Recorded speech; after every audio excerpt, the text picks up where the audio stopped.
Well, great day, everyone, and welcome to Spirit and Mind. We are so glad to have this time of sharing with you. I am Bishop Guy Robinson, and I'm grateful to be here with you. And joining me, as always, is our colleague, Dr. Shepard. Good day, Dr. Shepard. How are you? Good day, Bishop. Good day, everyone. I'm doing well this morning on this fall-like morning here in Baltimore. Wonderful day, beautiful day outside, and glad to be alive once again. Yes, indeed. We are looking forward to today's Spirit in Mind broadcast. And again, we have some wonderful guests with us who will be sharing with us. And we want to get into that dialogue sooner rather than later. But we always start, of course, Dr. Shepard, you so graciously give us updates from the medical community, especially as this pandemic is still going on. But we've noticed several changes in Maryland, where we are, and throughout the country. And persons, we kind of, so many mixed messages. You kind of help us to keep it straight in terms of what the medical community is saying, as opposed to juxtaposed with some of the others. So, any updates for us? Absolutely. I mean, Bishop, there's an update pretty much on a daily basis, which is remarkable. I'll just say that. And some of the updates, I'm actually going to give quite a few as quickly as I can. So CDC, Center for Disease Control, which is headed by the federal government. Federal government does appoint people who are within that particular governmental agency. But it's supposed to be not influenced by the government. So even though they can appoint, they have gone back and forth about whether or not should people who are asymptomatic be tested. And those who know the working scientists know that, yes, you should be tested. And I can even say this past week, I was tested for COVID-19. I have no problem with sharing that. I don't believe I was exposed to it. But again, if I'm going to be asking people to get tested, I need to get tested myself. And so I could be an asymptomatic carrier myself and not even know it. And so I want people out there to be comfortable in knowing that it is okay to go get tested. You want to know whether or not have you been exposed to the virus and whether or not you're carrying it. So please do that. And there's different ways to do that. So there's one of the first updates. The second update is I want to make sure that we understand that we are all connected. It's been amazing the number of wildfires that have exploded out west. And actually, I believe they're saying this is one of the worst, excuse me, one of the worst fire seasons that we've had. And with that said, it was remarkable this past week how the smoke from the wildfires came over to the East Coast. Was carried along the jet stream to the East Coast. So even though we were not in the midst of the fire, we still were affected by the smoke where the fire originated from. And there's just so many different messages from that, Bishop. But I want people to know that we are all connected. I don't care if you're all the way on the other side of the country, on the other side of the globe. Somehow we are connected. Yes. And really, that is an important message because what you do affects me and what I do affects you, which is the reason why we have to wear masks. That's where I'm going. We have to remember how to care for each other, not just be worried about ourselves. We have to be worried about and concerned about our brothers and sisters. So that's the second message. And third quick message is there was mixed messaging. You know, Bishop, I said I've been as the chief myth buster here, and so gotta step into this real quick. So in Maryland, we received this postcard, which is a little bit misleading. Talks a little bit about what you should do, but you can't pay attention to this postcard in the state of Maryland. You need to make sure that you got your mail-in ballot because the deadlines on this are different. You cannot wait until, I think they said 15 days before election day on the postcard and then think you're going to get this in on time. It won't work. Right. So that's mixed messaging. We have to make sure that every single vote counts during this election. We're not here to tell you how to vote, but we want to make sure that every vote counts. Again, we're all connected. My vote impacts you, your vote impacts me.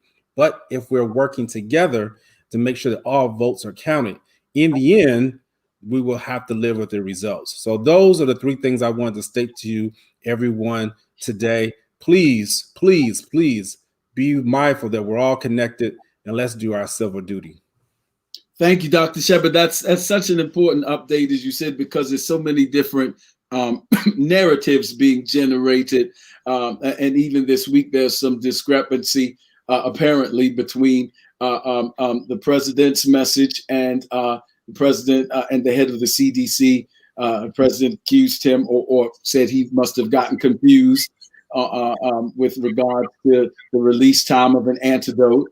And so the whole thing philosophically seems to be this: we're in a season or an age where there's this tension between loyalty and honesty. And that seems to be the tension. And loyalty is being demanded on one side, and then honesty, and they are meant to exist in a kind of tension, because honesty is not necessarily disloyalty, but to those who see it differently, who have more authoritarian perspectives, see honesty as disloyalty, depending on what you're trying to do. So there's this tension in the national narrative right now between loyalty, which seems to be the cry or demand of the current administration, and then there's honesty, which is intention. And so these different narratives seem to be going on. So you help us to keep that straight. But speaking of this season that we're in, we have some incredible guests again. And Dr. Shepard, would you do the intros again? Yes, absolutely. Bishop, thank you. You helped me out with the tension between honesty and loyalty. Thank you. Feel free to use it, sir. I will let you know, because yeah, that's gonna work. Somebody else needed to hear that too, besides me, because yeah, there's nothing wrong being honest, and it has nothing to do with your loyalty. Right. All right, enough of that. So with that said, we have our two special guests with us. We had to do a part two for what we encountered last week and what we experienced, I should say, from last week. We had an awesome time, awesome discussion. And so we have with us again, Derek Scott, who's going to come and join us. I'm going to let him introduce himself real quickly again. My friend and my brother. I have no problem with saying that.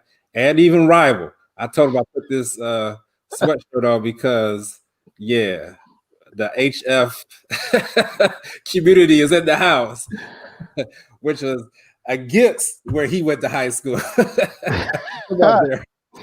I'm gonna let you have that one, because in order to be a rival, you got to win a few. So we're just glad to be on this board. This is such a good space for us to have conversation. I'm looking forward to continuing the dialogue. Just again, for those that didn't join us last week, I grew up in just outside of Chicago, live in Detroit now, run a development company just in the city of Detroit, and do quite a bit of community development, housing, and policy work, or monetary policy work, as an advisor to the Chicago Federal Reserve. And so I'm looking forward to this discussion today, and hoping to dig into more of what we got into last week. Absolutely. Thank you. And then alongside Derek, we're going to have Mr. Cody Kelly. There's so many different titles that go along with him, including to fitness guru now. I don't know about the fitness guru part. I'm trying. I had to I had to eradicate a lot of those bad Kojic dietary habits. So that's pretty much my aim. I didn't see the male physique that I wanted growing up. I saw the exact opposite. So I've dedicated myself to course correcting the Church of God in Christ. That's my mission in life. No, but it's an honor to be here. I just thank you guys, Bishop Robinson, Dr. Shepard. You guys are amazing. I appreciate the invite. Host of It Is What It Is podcast. I'm also an HR sales tech professional. I appreciate being back on with the Right Reverend Derek Scott. We connected after the show last week just to be on with these amazing individuals, amazing gifts to humanity. I look forward to engaging in this dialogue because it needs to be said. Thank you guys for having me. Absolutely. Bishop, you're going to take us further.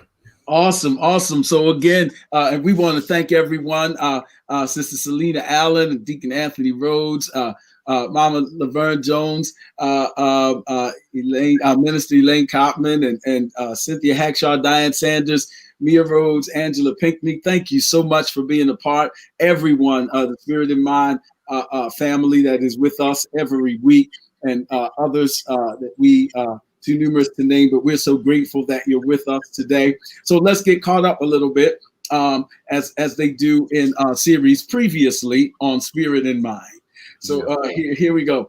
Last week we were, of course, the subject is African American conservatism, and so we're talking specifically as it concerns male conservatism today. Last week we set the tenor, or tried to, by going to Exodus chapter 2.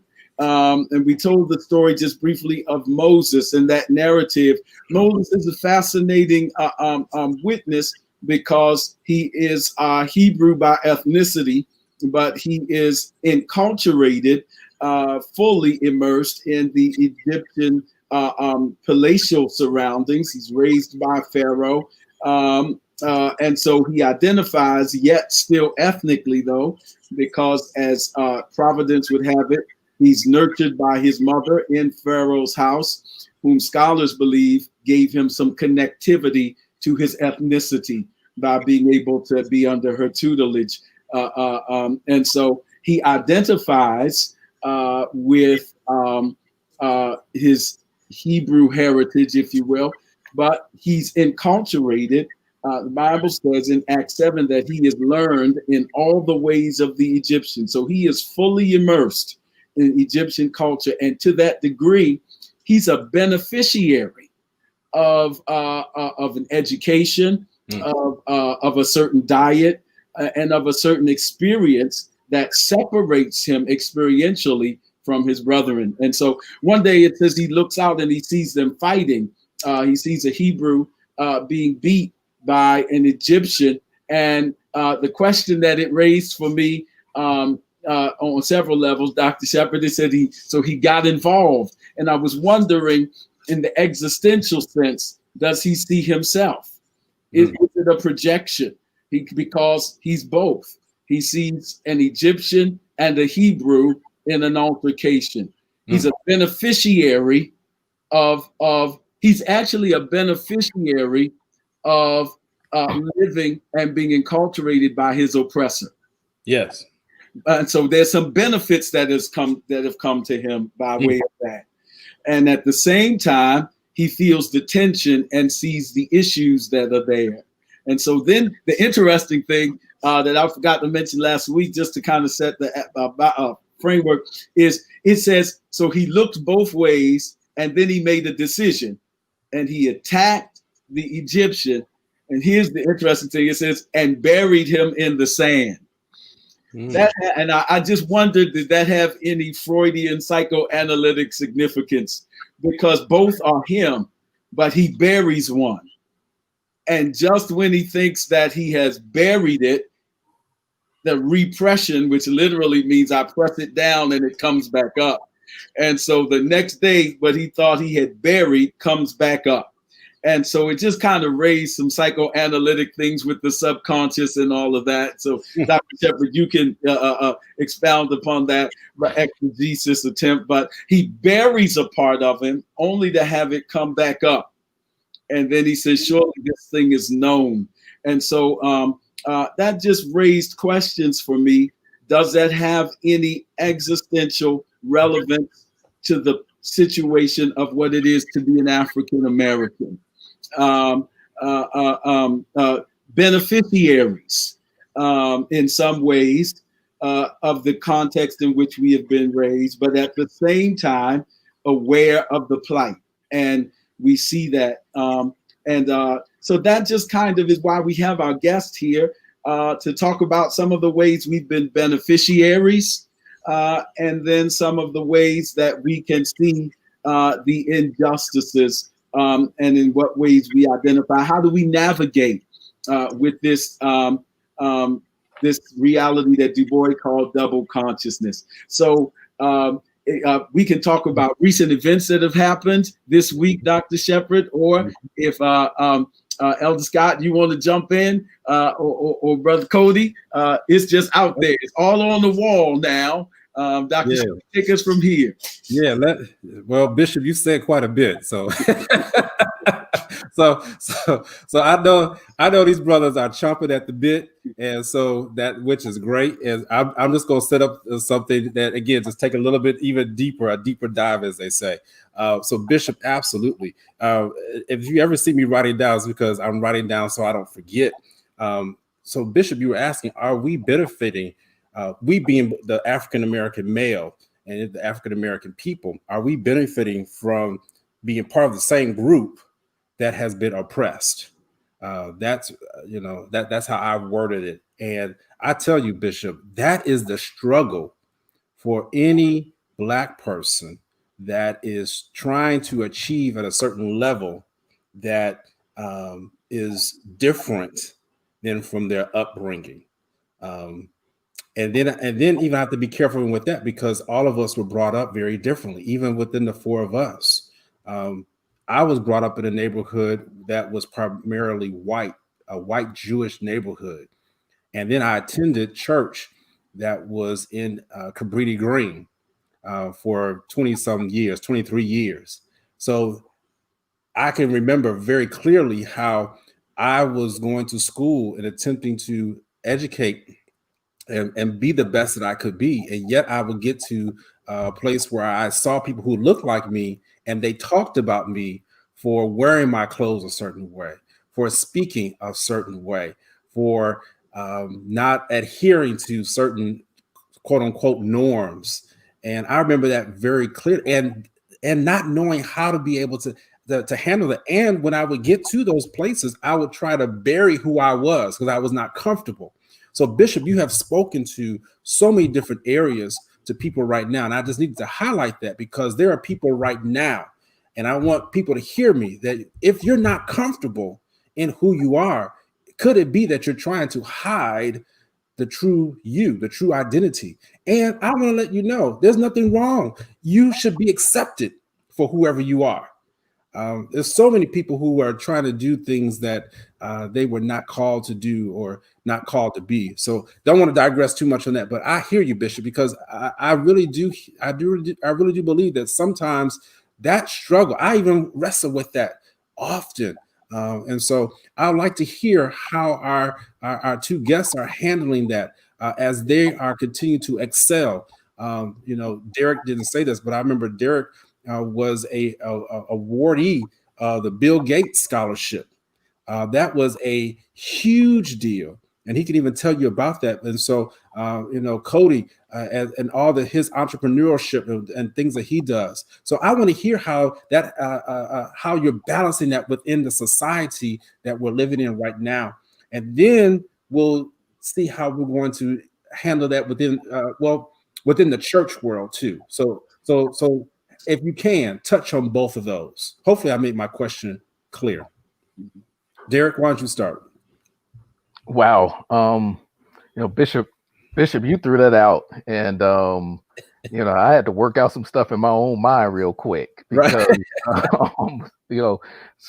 subconsciously, I think a lot of us have had to do that, both subconsciously and consciously. And I want to deal with both of those really quick because much like Dr. Shepherd, we grew up. I grew up in a neighborhood. The neighborhood I grew up in was different. It contrasted from Dr. Shepard's neighborhood. I lived in Harvey, which was a pretty rough area, designated as a pretty rough area. We had one of the highest crime rates in the country for one period of time. And in '94, I can recall President Clinton sending in the National Guard to Harvey, Illinois, little small Harvey, Illinois, because of the murders and the crime rate in the area we were growing up in. And then I went to church in Cabrini Green, like Jonathan said. We went to church together and grew up there at St. Luke on the north side of Chicago. And you saw different things, and you experienced different things, and you had one perception of what the Black experience was like. And then you get the Gates Scholarship, and you go away to the University of Michigan. You're studying architecture at a predominantly white university, where you have to suppress a lot of those experiences and behaviors so that you can show that you belong there, right? And so I'll never forget being in the architecture school, sitting in a class where we were discussing the issue of sort of urban renewal. And we were talking about Cabrini Green explicitly came up that day, and somebody made the comment and said, well, people there don't want to do better. People there, that's why they're there. You can't give those people a hand up, and they'll never be anything. And somebody was explicitly saying this, and I asked the question. I said, well, how do you know that? I said, have you ever met anybody from Cabrini Green? Do you know anybody from Cabrini? Do you know anybody from a project? He said, no, because they're not here. They're not at this university. And I said, well, what if I told you I was from Cabrini Green? What if I told you that I spent most of my days in Cabrini Green, that I grew up in the type of neighborhood community you're talking about? And it led to this larger discussion around affirmative action and why certain policy had opened the door for folks like me to be able to experience the experience I was experiencing. And he went on to talk about how the proposal 2 that was on the ballot here in Michigan for affirmative action needed to be struck down because, people who had worked hard and deserved to be here shouldn't have to take a back seat to folks who are given a leg up just because of their disadvantages. And so I listened to his argument, and I let him take all, the shots he wanted to take. And then I politely, I didn't go hood Harvey. I didn't, the 2% Negro that was down in me that wanted to really come out in that moment didn't. And I said, well, on behalf of all Black people, I said, because of course, in a setting like this, I have to represent all of them. That's what you all think, is I represent all Black people. And so on behalf of them, let me apologize that we needed affirmative action to get here. Let me apologize because you just indicated that you worked hard to get your 3.7 GPA and your 28 on the ACT so that you could be at the University of Michigan. I apologize. I said, I apologize. I needed affirmative action with my 4.3 GPA and my 31 on the ACT. I apologize that I needed help to get into this university. And I think I might have said a 35 or 36. And the person next to me said, you really got a 36 on the ACT? I said, well, it was a 31, but the 35 sounded better. Y'all forgive me. I told that little fib. And so, but I had to, there's always this having to show that you belong in these settings, right? And then so you cultivate this sort of this persona, this personality that you have to always portray. You have to be perfect. You have to talk a certain way. You have to walk a certain way. You can't make these missteps.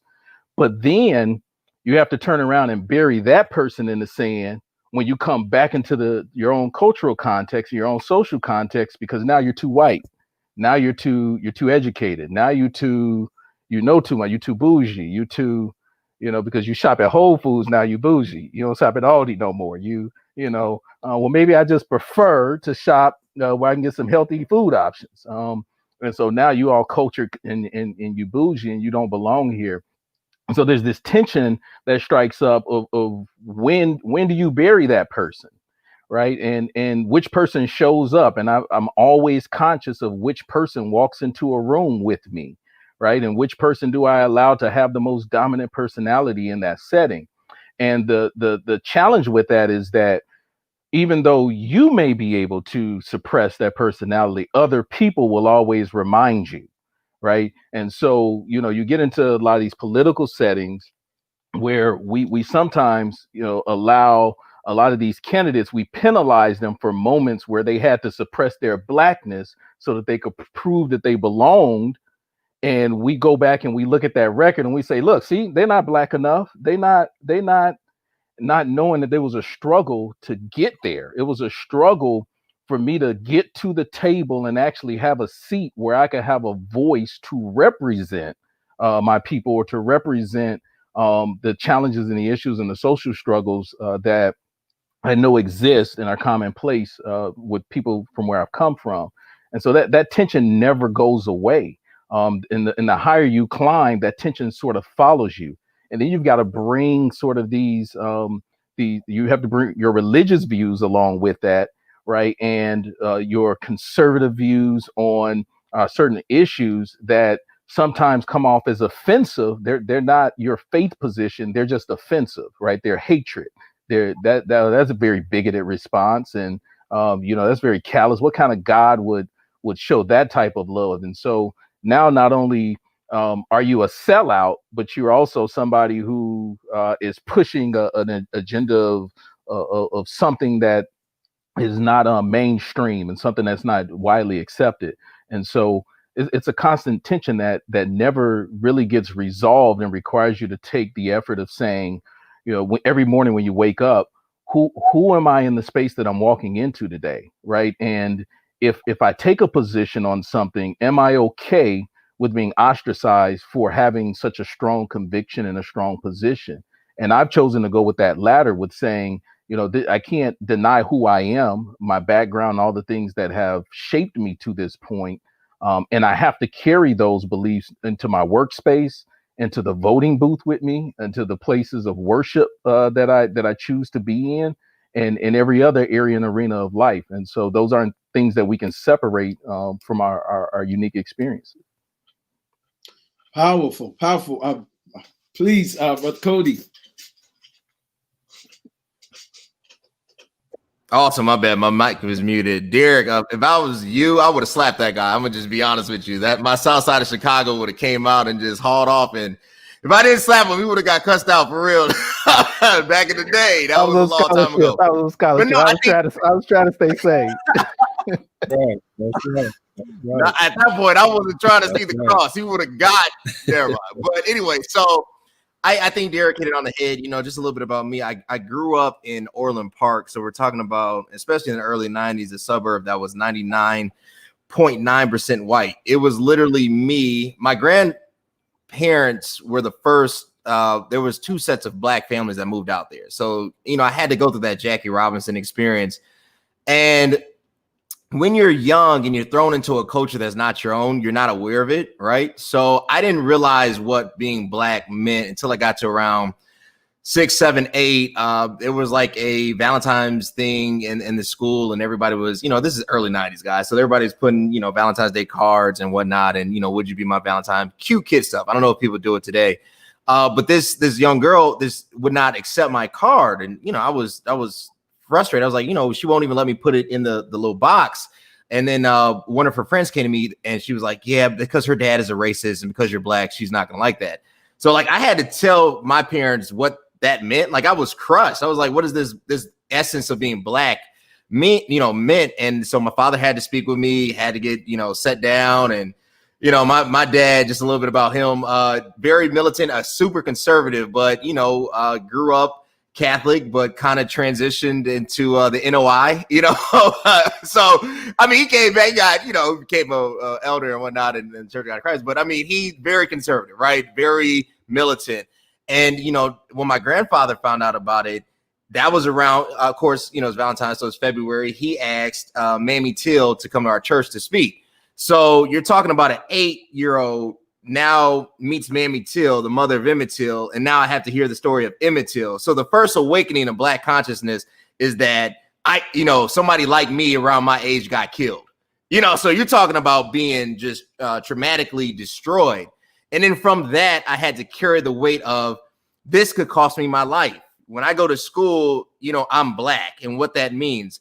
I never felt like an equal. Growing up, went to Sandburg, went to Gerling, matriculated through these predominantly white, institutions. I always felt more like a pet, and I always had to speak and be the representative of black people. And I thought that was unfair. When I was younger, I would go to school in suits because they had such a negative representation of what black meant, because they were getting their information from sources like BET and like MTV. And at the time, hip hop was not woke. You know, what you see now with rappers talking about get out and vote and we should respect women, we're talking about late 90s, early 2000s, the height of Cash Money Records, right? Hip hop was at a very immature stage, very toxic masculinity.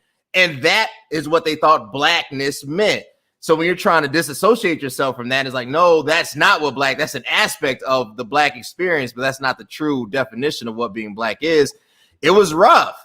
And you're constantly dealing with, you know, teachers didn't want to grade me fairly. You know, when I would get in or have a good relationship with a teacher, I would have to take my homework to them and say, look, so-and-so didn't grade me fairly on this. I know this is A material. They would have to bat for me. So you're always asking for an ally and advocate, right? Because they think that, you know, you're there for affirmative action. Your parents can afford it.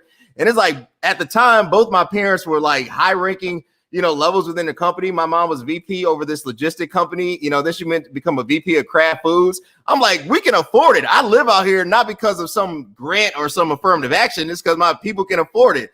You know what I'm saying? But they think that this is an exception to the rule, and this white myth that they worked hard is absolutely ridiculous. That's always their go-to, work hard. But the reality is, for them, if you're not dealing with any prejudice, you're not dealing with any systemic oppression, any institution that is designed to keep you in your place, you're right. All you have to do is work hard and success will follow. But when we have these layers to constantly go to, that's where we get hit the hardest. So when you talk about Moses, you're right. It's hard to bury or that person in the sand, because the reality is you're killing what you are, right? So like I have to kill, because there's a part of me that did grow up in a predominantly white neighborhood. There's a part of me that saw not necessarily Clinton, vote for Clinton, whatever propaganda or whatever advertisement, but I saw, you know, the Republican nominee, not Doley, the guy with the arm.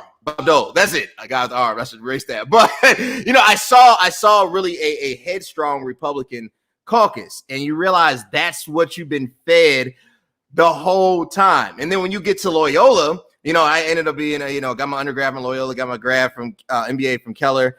You know, you realize you're in these white dominated spaces, and you're always an exception to the rule. You always have to course correct somebody. You always have to have these conversations. You always have to deal with ignorance. Black people can't afford to be ignorant. I can't afford to have a misstep, a misquote. I got to always apologize for being there. I got to always walk down. Matter of fact, this is the wildest thing. When I first got to Loyola, I had a guy I was cool with. He lived in our dormitory. He got arrested because he fit the description of somebody that ended up robbing a 7-Eleven on the north side of Chicago, right? They kept him literally handcuffed for 7 days, missed his whole first week, had to re-register for classes. That's what I'm saying. Like, and basically we had to almost form a union that, you know, is not fair. The police around campus are stopping black men who wear sweaters because the description, and this is how vague that police description, it was a 5'8" black male to 6'4" with a hoodie. That was it. That was the description. That's every Negro on the south side of Chicago, basically. You know what I'm saying? Like, and when you have to constantly deal with that, this constant reminder that I'm not white, you know, their perception of what being black is. And then now I have to add this extra layer of what my faith is. That's disturbing, because now where you would think, and I think this is why the rise of black conservatism is so high, and even the appeal to Trump, is not that black people that vote for Trump like Trump. They understand he's a bigot, right? It's just that at least he's honest with his bigotry, versus on the liberal side, you can't be you. Yeah, you're cool with my music. You're cool with the way I talk. You're cool with our idiosyncratic methods. You're cool with our culture. But when I bring Jesus into the conversation, it's still a red flag. So I'm not accepted here. I'm not accepted there. So it's this constant confusion, this constant struggle of where do I fit in? And then when you get to the workplace, you know, you got to be the lovable Negro. I can't talk about the shows that I really like. You know, I got to make sure I'm never angry. I got to always be the most humorous one, the one that wants to work well with others.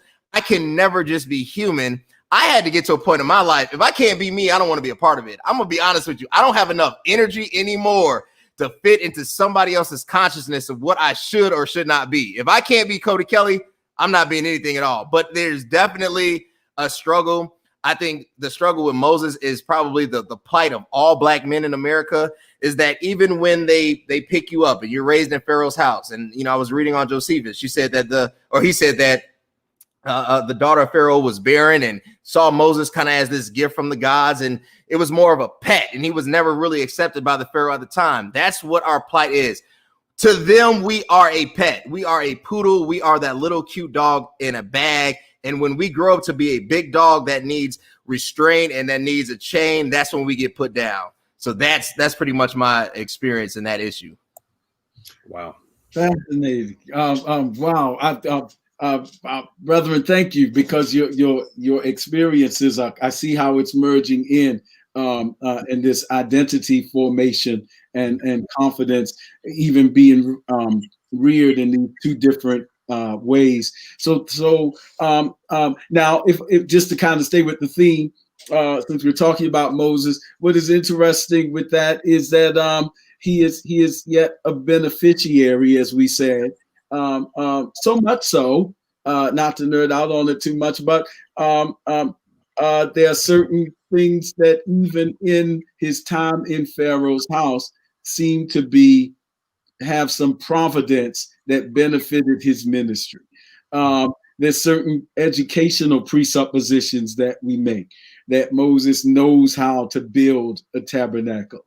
That when God just says to him, build this, well, the unwritten presupposition is that he understands when God is talking in cubits and measurements and units. So all of those things are the benefits of that educational process he received. So much so that apparently even when God is talking to Moses, he's talking to him in even the language of Egyptian philosophy with the negative truths. Thou shalt not. And so the Ten Commandments are really expressions, many of them, of expressions of negative truths, which certainly has its history in the Egyptian philosophical tradition. And so when God is talking to him, he's talking to him with full understanding that his educational process can be beneficial to who he is. And that's what we've been talking about. In what ways are we benefiting? In what ways are we making contributions from that? And how do you navigate? And this is the question.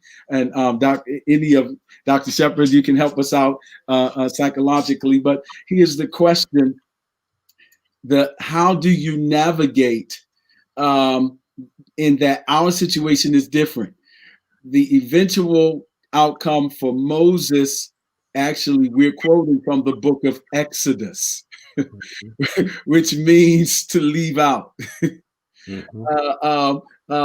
What would the situation, but ours is more like Moses having to continue to live in Egypt, if you will, because we're part of the great American experiment, if you will. So there's not an exodus, but there is a coexistence.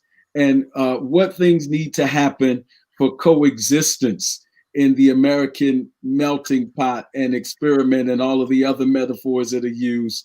We're not exiting into a land that God has shown us. We're coming into acceptance and identity and still living in the land and learning to coexist, which may explain some of the fatigue that you mentioned, Dr. Shepherd. So how do you navigate that and the identity security without an exodus, but with a coexistence? Yeah, absolutely. And again, because I want to spend most of our time hearing from our guests, but I will use a lead in that the fatigue that you're feeling, and I want to let people know out there, it's real and it's normal. I want to stress that it's okay to feel the fatigue. It's okay to feel the anxiety.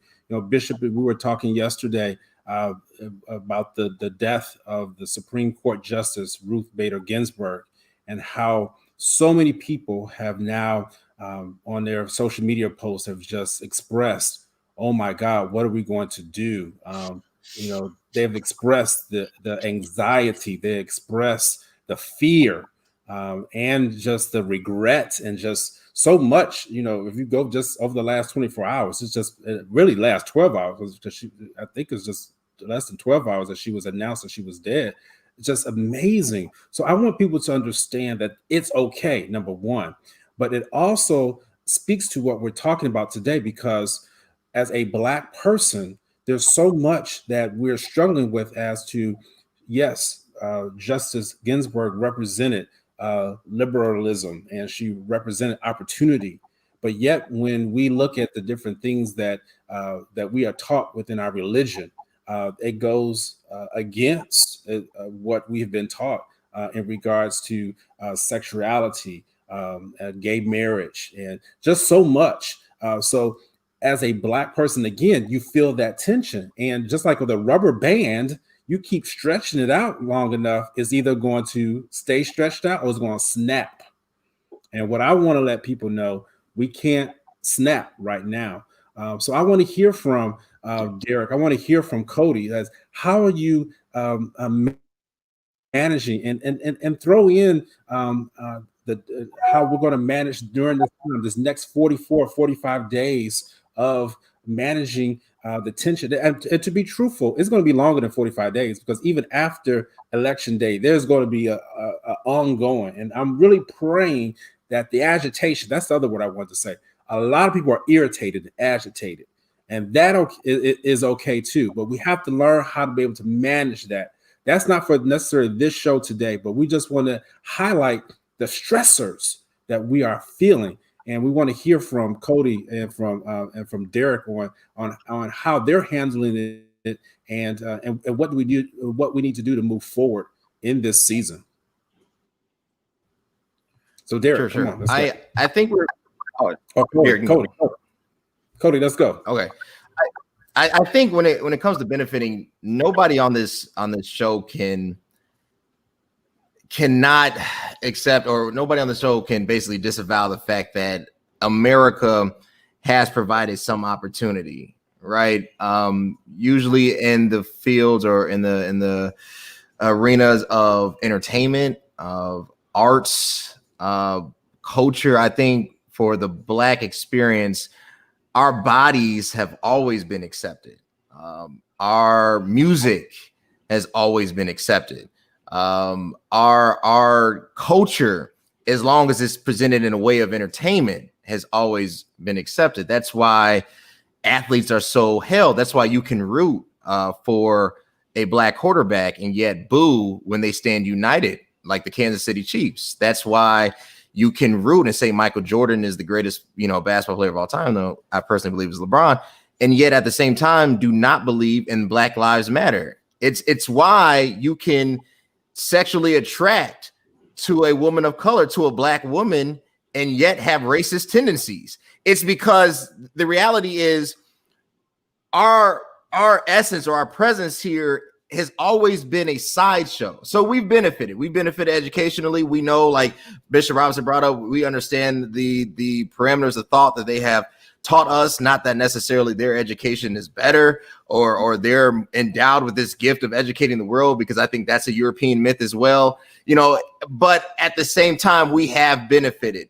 But the benefit is like it's a slow kill. I equate it to poverty and not having access to quality food. So you get food stamps and you're able to afford potato chips and things of that nature, so you don't go hungry. But the reality is it's setting up bad, comorbidities within the body, bad dietary plans, and basically you develop some illness that's going to kill you off anyway, right? So this benefit, I think, is misleading.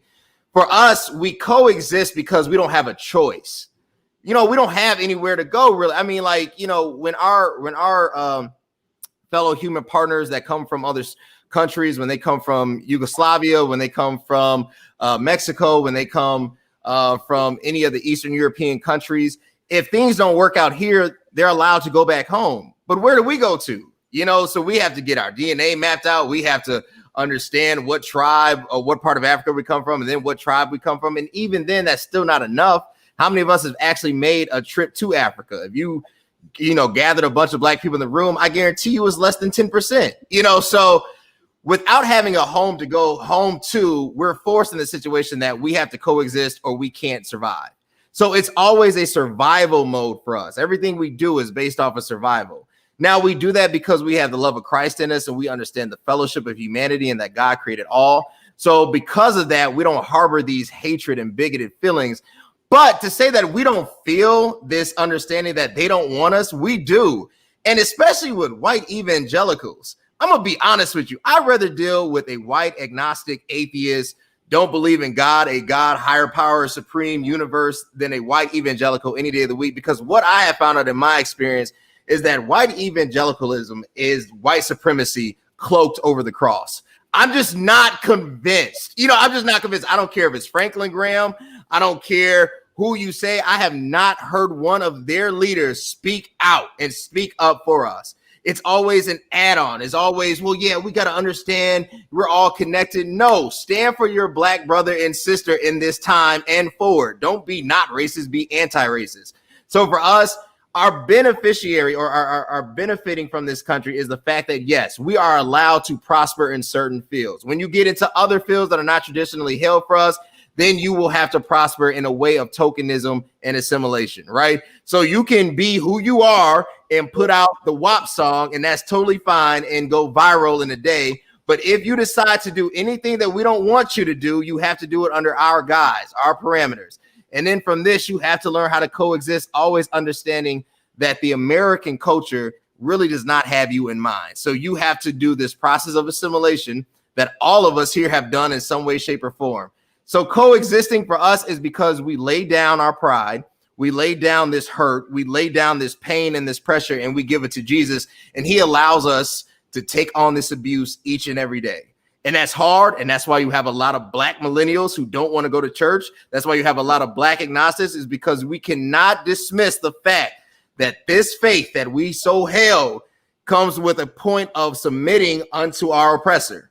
And that's just the reality. And I'm not saying I don't believe anybody is bad, but I'm saying that we have to look at the facts and understand that for us, coexisting is truly selling out in some way aspect. I'm going to hold right there, although there's some fascinating things you raise and stirs up the episcopacy in me and the black episcopacy. But I'm going to hold because we need to hear from this Elder Scott.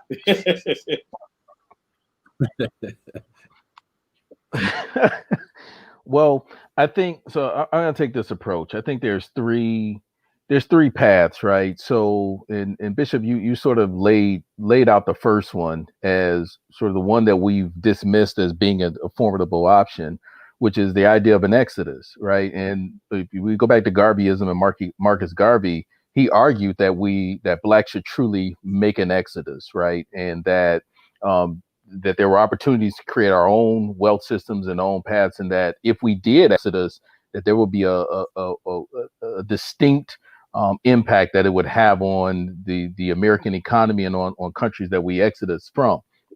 So that's one thing that we've not made a conscious decision on, to say, is an exodus really a formidable option, and should we be considering that, right? Because we've taken this position that, yes, we're here, so let's figure out how to exist. And so you move to the Booker T. Washingtons of the world, who says, okay, let's be separate but equal. We're equal, but let's be separate. Let's build our own systems of economic mobility here. Let's build our own social strata, and let's move up within the context of our own social strata. But the challenge is that even if we build those systems aren't recognized by the systems of quote unquote power. And so we can have a black business league, and you can aspire to the top of the black business league, but does that get you any buying power, any social capital in the larger context of those who do larger business, right? And so that doesn't become a viable option or a viable path for us. And so for many of us, we choose to say, okay, let's take the third option, which is let's coexist. Let's figure out, how do I navigate and move in this world where there's varied infrastructures, very systematic forms of oppression and other things that I know I'm up against, and then there's other things that I don't know I'm up against. There's policy that I'm not even aware and systems and behavior that I'm not even aware that I'm fighting against. And so I think what you have to do, and I think the biggest piece of takeaway from the Exodus story of Moses is that when you've been in Pharaoh's house, you learn how to play Pharaoh's game. And you learn everything you can possibly learn from Pharaoh about how to play his game, right? And so the way I've chosen to navigate is to say, okay, what are the systems and what are the structures? The systems and structures don't see color, people do, right? And so now how do you play within the system and within the structure to make that system and that structure work for you and be at the table when people are making the decisions to change the game, so that you understand how the game is changing, when it's changing, and you're not being reactive, but you're being proactive. You're being there in the conversation and alongside as those decisions are being made, which is why I've chosen to try to position myself in positions where I'm understanding monetary policy at the Federal Reserve level when it's happening, and informing that monetary policy, or at least making an attempt to form that monetary policy. When the stimulus package was coming out back in, I think it was late March, I was sort of thrust into, I just started serving on the advisory committee for the Federal Reserve, and I was thrust into some meetings and some late nights with helping to design legislative impact that was going into the stimulus package, right? And I remember getting a few calls from a few senators, a few congressmen, not from my state, from different parts of the country, who were saying, hey, I saw some stuff that came out of Detroit, or I saw some stuff that had your name on it. I wanted to call you personally. I don't need a policy advisor. I just need to hear it from your mouth. Should I say yes or should I say no? And because you're a professional, because I already know your track record, I've already looked, I've already checked it, I trust your matter of a fact opinion. Tell me yes or no. And so when you look at how decisions are being made real time, you have to look at who's at the table making those decisions. And if we're going to really coexist, we have to be able to position people who think like us, who speak like us, who can speak for us at the table to help make those decisions, inform those decisions, but be intelligent enough to understand what's going on, right? And so a lot of this stuff we're missing, and the reason we're not necessarily being able to beat the game or beat the system is because we're not at the table when the system is changing. The rules are changing daily, and we're not playing at the table. We're getting the rule book, and by the time we get the rule book and we start adopting to the rules, the game changes again, right? I don't know about you guys, but I grew up in a neighborhood where we made up our own rules around games, right? We played Killer Man. They call it different things across the country, but Killer Man was, a football game where one person got the football and you just ran to the other side, to score. And there were no rules, right? You just kind of tackled the person, laid the person out. There was no rule about hand tackling. It was by any means necessary. Stop that person from getting to the other side. By any means necessary, you get to the other side. But what happens when the rules change and you think you're playing by one set of rules and now somebody else is playing by another set of rules, right? It's like going into a slap boxing match and you play fighting, and all of a sudden the other person, you slap them too hard, they're fighting for real, and you don't know they're fighting for real. You still slap boxing, but they're fighting for real. And so we have to know the rules. And I think the way that I've chosen to coexist and to navigate is to say, what are these disadvantages? What are the things that have been placed in front of me to be a barrier? And now how do I use not just my own intellect, but are there other, is there affluence? And this is something Bishop Austin taught me many years ago, is that you don't have to have all the answers, but you should have the affluence, so that if there are individuals who can navigate that space, how to get a hold of them, how to get in touch with them, but you also have their ear and the affluence to be able to push them in a direction to do something.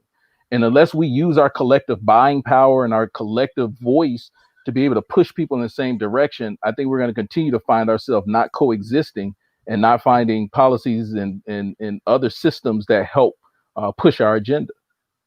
Understood. And you raised something powerful. Both of you do. I think both combined points. And once again, where has the time gone? Because we're going to our last 2 minutes. But what I hear you saying is reminiscent of a position that would say this: there's a difference between being submissive in a completely docile way, is not to be confused and is distinct from being strategic and subversive even. And so when you speak of learning the game and timing your punches, so to speak, to stay with the metaphor, it's not that you're not fighting, it's just that you're fighting because of the original sin. Coexistence is a battle. And so to take the coexistence option is not necessarily surrender as much as it is strategy and sometimes subversion. As your language of learning the game, learning to move in and out. That's been Israel. We're using Moses, but it certainly can be theologically argued that this is throughout the course of Israel's existence in biblical context. I could just as easily have used the Babylonian captivity when the 3 Hebrew boys and Daniel had to learn, and actually they took government jobs and learned how to work in Babylon in the government and still did not eat the king's meat. That's right. And so I could just as easily have used Jesus, who was born in an Israel that is under Roman domination, and or Apostle Paul, who, according to Luke and Acts, decides that there are benefits to the Roman citizen part of him that entitles him to a different judiciary process. That says powerfully that the Hebrew side of me would get a different trial than claiming my connection to the oppressor. And so this idea of navigating through the society in a way, and yet all of them were considered seditious to the existing order. So I think that that's the part of the Black church that perhaps our millennials need to be more aware of, that fighting differently is not fighting. And the church has come a long way. The church has always fought. Actually, Black theology is the result of the hush harbors, when slaves would reinterpret the exegetical errors of the white slave master preacher and meets privately to recorrect and readdress and reinterpret the hermeneutics that were meant to keep them docile and submissive, but became a means of resistance. Those resistance things used to happen secretly, thus hush harbors. Then through the King era, when they were a little more outward, and now they can be even more blatant. So I don't know if it was ever a lack of resistance in Black theology. Totally. I don't know if Black theology was ever totally docile. But Bishop Robinson, can I interrupt you here? I don't disagree of the impact of Black theology. It is the undergoing of liberation in America, well, at least from the Black perspective. Like, I totally agree with you. But do you honestly think, and this is something that where the church is focused, and I don't mean necessarily any particular denomination, that is the cross that they want to pick up?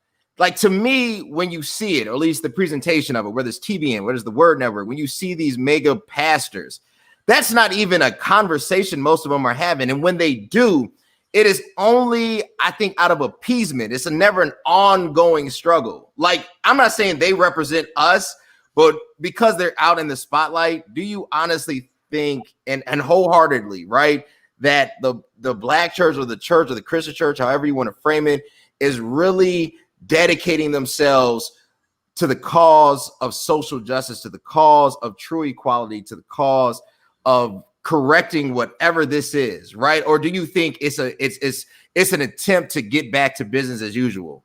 And to me, and I think where millennials have a problem, is that we see it. We see the cool, new pastors. We see the skinny jeans. We see you wearing Jordans. We see you trying to be like us. But at the same time, we don't see you in that fight. For them, it's about growth. It's about numbers. It's about getting 1 million Instagram followers. but what are they actually doing? I can only point to a few, right? And you can name them. I think you could certainly have that discussion. I think that's probably a discussion in and of itself. I think what we're talking about is perceptions.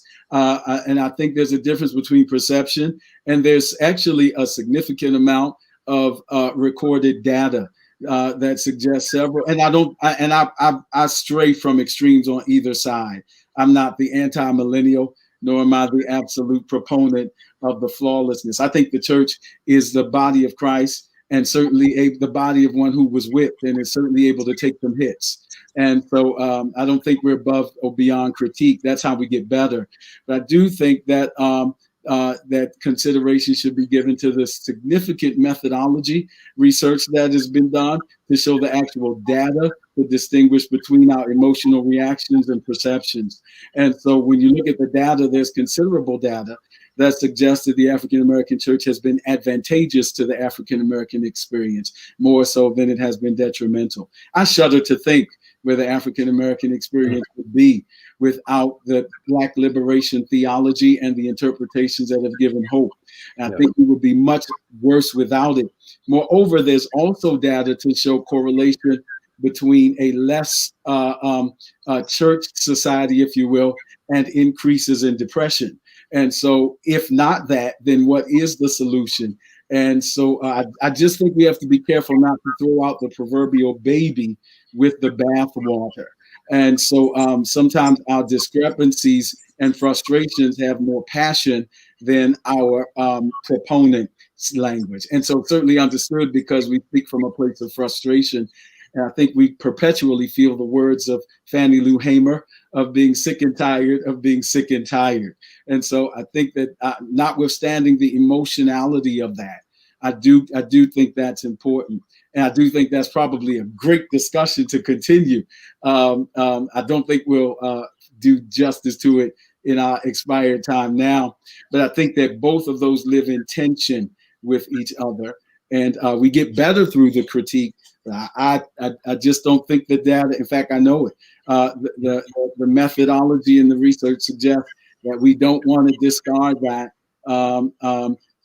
We don't want to do it sociologically. We don't want to do it entrepreneurially. The historically African American church is also a business. It's also a social movement. It's also employed people. It's also started HBCUs. I don't know if we want to throw out the baby, if you will, with the bathwater. I think there's always room to evolve and improve, but I don't think we want to discard. And so I think all of that is, and I agree with all of those points. But I think that if we're going to reach coexistence, again, and I think that's why coexistence is why that's the pursuit, because there is a feeling in this country that though I don't have anywhere else to go, that's one perspective, but there is an ideology, and I'm not subscribing to it, I'm just lifting it. There is an ideology that and that's the whole point of the 1619 project, that as an African American, America is as much my place as it is yours. You just haven't realized it yet. We helped to build it. We put as much effort in it. We put as much effort into it. And so it's not just your land. You actually tapped into something ideologically that you are not able to do in praxis. And so our effort is to make your political orthodoxy part of your orthopraxis. And I think that's part of the fight as well. It's certainly a harder fight because you're going to get resistance from the absolute determination of what is really, and I think we have to be careful not to confuse the Afrocentric biblical Christianity that takes place in the Fertile Crescent and not confuse that with white American civil religion. And there is a profound distinction to be made. And we've been exposed more to the latter than the former. But the Bible does not unfold in North America. And so by definition, and it doesn't unfold in England. It's not Anglican. It doesn't unfold. It unfolds in a world where there are more people of color than there are others. And so I think all of that stuff is being raised to the surface now, which is why we have those challenges. Dr. Shepard, I know we way over time. I try to have discipline in these meetings. No, that's a part of it. Will you close us out? Yes, sir. Yes, sir. I'm just going to close out on 3 points. And so, again, what you just saw is the purpose of why we had Cody and Derek here, to be able to provide this platform to hear what others are saying from a different generation. And we need to know that these type of discussions can exist. This is not the time to be saying, well, I'm just going to stick to my own, I'm just going to do my own way of doing and just be selfish. We have to learn how to be selfless. And so I appreciate you, Cody, for even presenting what you did, because there are so many people out there who are thinking what you are thinking, but yet won't come to the table to be able to dialogue. And so I think that is important. Hopefully this platform over the last 2 shows has demonstrated how we are attempting to do that. And we can only get better from here. So that's the first point. Second point, I saw a couple comments about having this split personality.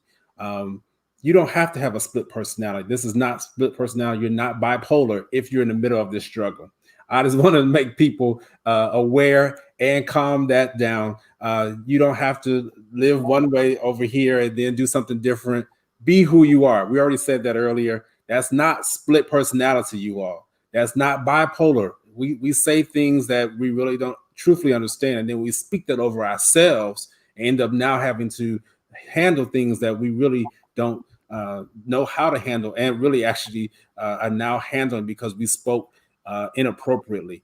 Let me reassure you, all right, from the physician point of view and from the minister, you are not having split personality, dual personality. You're not bipolar. This is the plight of being a Black person. All right. Then third thing, and I'm going to hang my hat. We have to rebuild trust. I've been on this theme for the last 2 weeks now. We have to rebuild trust, and that goes to speak to even with Cody's point, is that we have to rebuild the trust in the institutions that we know that work. Yes, there have been some failures, but just because there have been failures doesn't mean that you end the institution. There has to be a rebuilding and restoration of the trust. So much of that has got, and I say so much, so many of these institutions have gotten us to the place to where we are. And I don't want to just reiterate what Bishop stated, but I just want to emphasize rebuilding and restoring trust, because when you're in trouble, let me tell you where you're going to run to. You're going to run to the church house. 9/11, all the different other natural disasters have proven that to be true. And that has not changed. The only thing that's changed for the pandemic, we just can't run there because we'll then infect more people.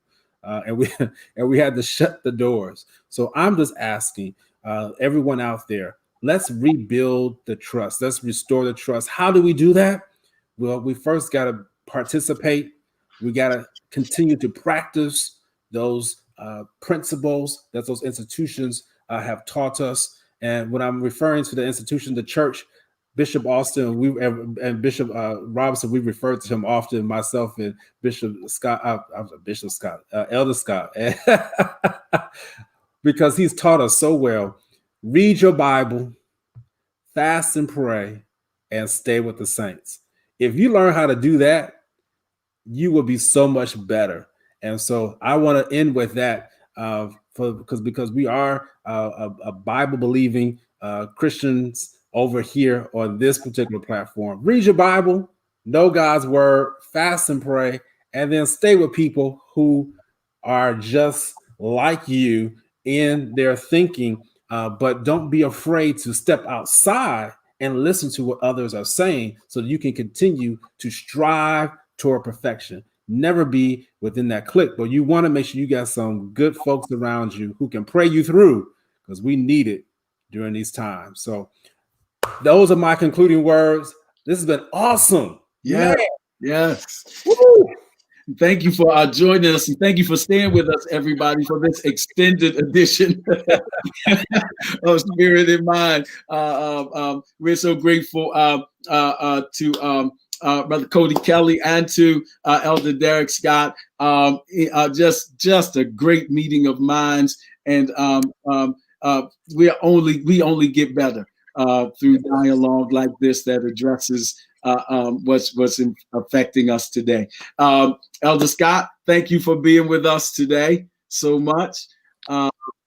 Thank you for having me again, Blessings Bishop. to you, and thank you to Cody Kelly, my brother. Thank you for being with us as well today.